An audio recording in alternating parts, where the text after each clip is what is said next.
As of January 2017, Donald Trump has placed an executive order that changed the travel experience for many Muslims. Now, you may not know what the Muslim ban is, and I'm here to tell you what that is today. This executive order banned entry for 90 days from 7 predominantly Muslim countries: Iraq, Iran, Sudan, Somalia, Syria, and Yemen. This also put an indefinite halt on Syrian refugees trying to enter the United States. Now, this ban is very inhumane, and I'm here to tell you the underlying truths behind the Muslim travel ban.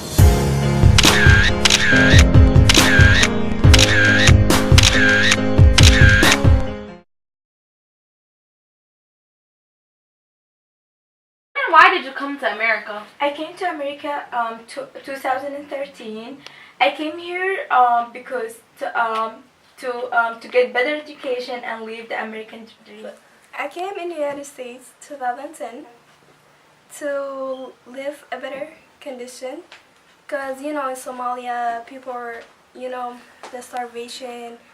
My family was struggling, so we came here to have a better life.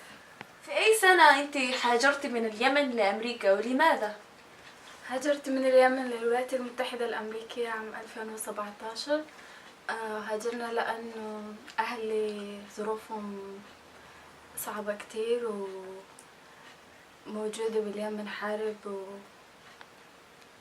يعني عندنا حاجات كتيرة صعبة. How has the travel ban personally affected you? Because at that time I wasn't the travel ban happened. I wasn't a USA citizen, so it was scary to me to think like I'm not going to be able to go back to Sudan and see my grandparents. And the sad part that like America was okay with that. So last year I was going back to Somalia. At the airport I got detained for almost 12 hours, and I had a fear that I would not come back to the United States. I was a citizen at that time, but I still got detained.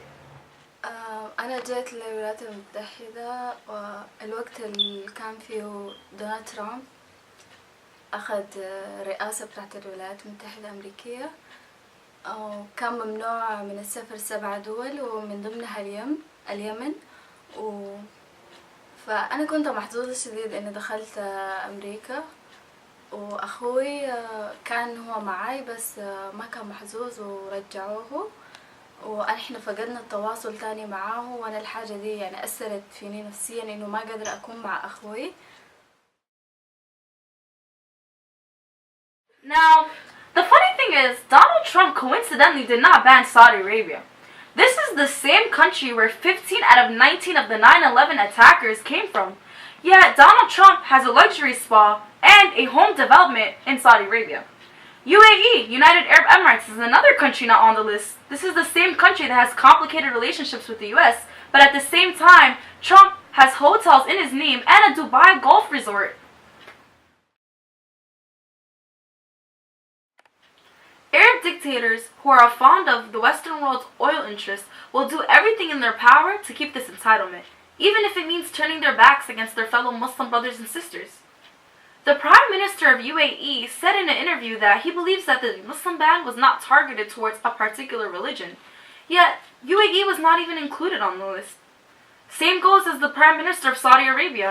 He stated that the US made a sovereign decision in including the countries on this list, but Saudi Arabia does not even want to allow for Syrian refugees to enter their country. What was your initial reaction to the travel ban? When I first heard about the travel ban, I would say my first reaction is that I was shocked. Just seeing your country's name on a list is just so, I feel like dehumanizing, like to have all these people from a country like banned from America. And then when it sort of sunk in, I felt fear for all these people in my country, because like all of a sudden I started thinking about never seeing my grandparents again, never seeing my aunts, my uncles, and it's just scary to think that, those moments with them would be my last moments. But after a while I started feeling angry because Donald Trump is just so inconsiderate of all the people suffering in the Muslim countries right now. And it was really unfair to only pick countries that he wouldn't benefit from, which I felt was really selfish. Being a Sudani American Muslim and living in the US, like, how does it make you feel knowing that the travel ban is inhumane and it's just, crazy? Like, what are your thoughts on it? I feel like although I live in America and I was born here, I'm a citizen, it would always affect me because my parents are immigrants and most of my family live in Sudan. And I just feel like the more and more the years go by, it's just sad to see that America's getting worse with Islamophobia, and it's just sad that I feel like I could be targeted just because of the scarf on my head that, my hijab. Now, you've heard stories and you heard facts, but today you heard the truth. Syria and Yemen, they're leveled. Kids are malnourished in Somalia. We should not be afraid of these people. These are our next doctors, these are our next lawyers, these are our next teachers. These are people we should be keeping away. In fact, we should be helping, we should be accepting. That's all I have to say.